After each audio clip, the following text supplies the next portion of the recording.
How to fix Facebook unable to log out problem. Hey guys, so let's just go ahead and open up the Facebook app right here.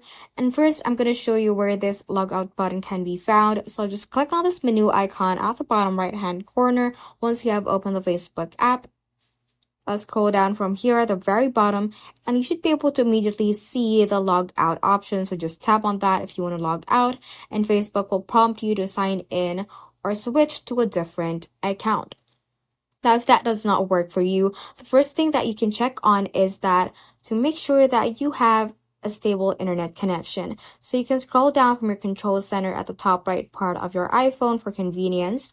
Let's press and hold on this one right here at the Wi-Fi icon and make sure that you are connected to a stable internet connection or Wi-Fi connection.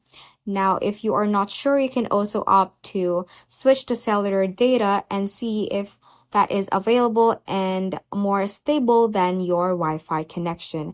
And once you have made sure that you have an internet connection that is stable, you can try logging out once again. And the next thing or another thing that you can do is to restart your iPhone. So you can make use of your assistive touch icon, click on device right here, click on more, and click on restart, and you should have the window that says where you can click on restart right here and hopefully help fix this problem. So that ends this tutorial. I hope this video helped you out. If it did, don't forget to like the video and subscribe to the channel. Feel free to comment any questions you may have as well. So that is all for today, and have a great day.